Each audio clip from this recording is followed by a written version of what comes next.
بسم الله الرحمن الرحیم. ولادت اولین فرزند علی مرتضی حضرت زهرا را خدمت امام زمان و خدمت شما عزیزان و خواهران و برادران تبریک عرض کنم. واقعا یک از مهمترین پیروهای زندگی امام حسن همون مسئله صلح امام حسن است قدیر امام، که باید عوامل و اسباب صلح امام حسن را باید شما متوجه شد که چرا امام صلح کرد.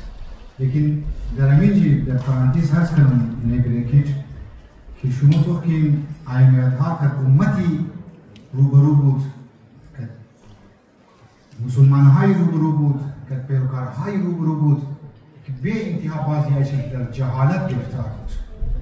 از یک طرف فشار آورد برای امام حسن که مجبور شد امام صلح کنه، از دیگر طرف وقتی صلح کرد یا مذل المؤمنین، ای کسی که تو مؤمنین را ذلیل کردی، یعنی که چی؟ که صلح. آخر آیمیت ها رسمو که افرادهای روبرو بود که خدایمون چیکار کرد.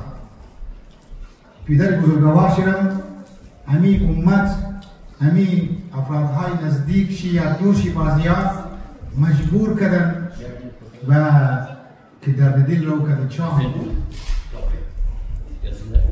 در دل رو که بودن که چاه که سهران بود.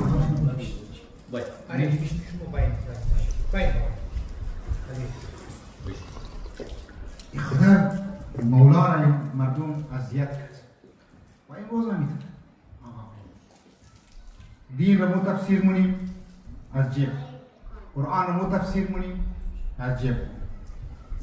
انسان در فضای مجازی در سوشل میدیا چیزهای واقعی آدم میبینه که انسان متحیر میشه. از یک طرف ما میگفتن داکومنتری های تو مستند سازی در فارسی میگن مستند که چقدر از اروپا و امریکا در افرادها به طرف اسلام در اومدن. چرا؟ چون ریسرچ تحقیق را بیاد نکردن، قرآن تحقیق کردن، بعدش از یک آیه قرآن آمدن مثلا در مذهب طرف قبول بود. لیکن از اون طرف ما در جوانهایی که ببینیم به طور بسیار حجم زیادی در از دین و از مذهب در دور میشه. چرا؟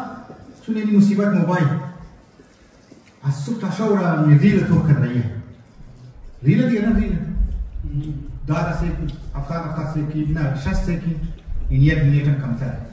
این روزانه اگر تو کنی از صبح تا شب را شاید 2000 ریل تو کرده باشه، زیادتر بکنی. ریسرچ نیه، مطالعه نیه، معرفت نیه. روز بروز از دین کسی جدا میشه. یک بنده خدا بود تو چرا شیعه شدی؟ بود ما فقط سنی بود. گفت ما دیدم که یک حدیث دقت کرد، یک حدیث علی مع القرآن و القرآن مع علی، یک دیگه مثلا علی مع الحق و الحق مع علی. ما فقط اینو دقت کردیم واقعا علی که قرآن و قرآن که علیه ماشیش.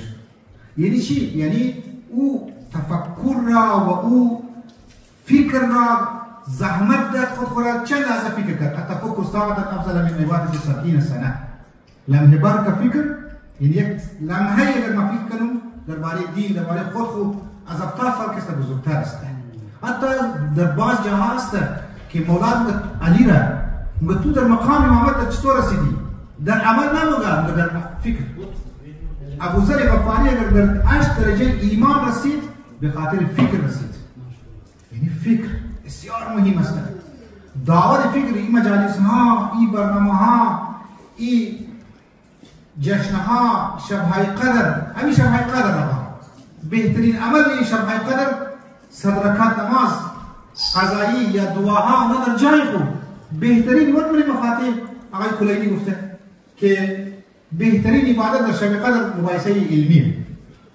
بهترین عمل را در شب قدر گفته مباحثه علمی. یعنی تو متوجه باشی که بابا ما دارم عبادت کنم، کی عبادت کنم؟ ما متوجه باشیم نفس خود را عبادت نمونم دارم.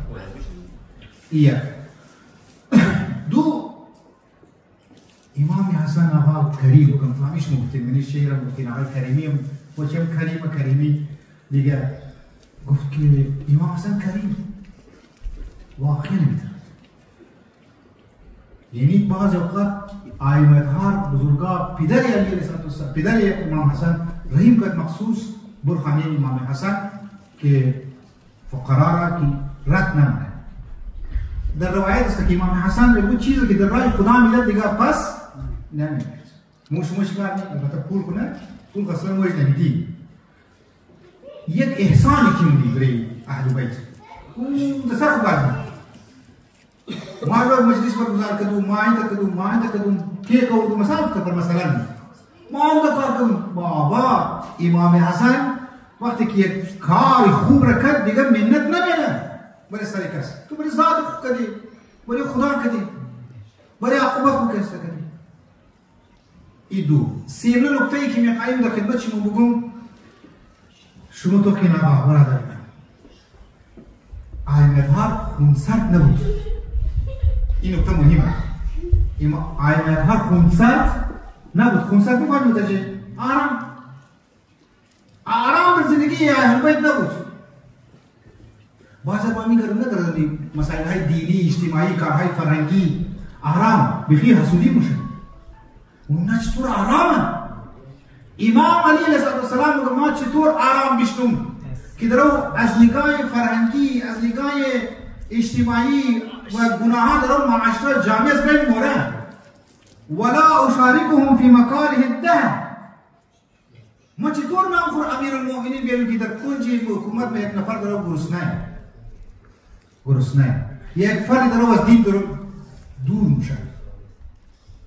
مش آرام نسبت به سوسایتی خوب، نسبت به مردم خوب، نسبت به قوم خوب، نسبت به از این ملک کمته که چی وضعیت فرهنگی روبرو هست در جوانهای هیچ وقت خراب هیچ فکر نداره، هیچ احساس مسئولیت نمونه.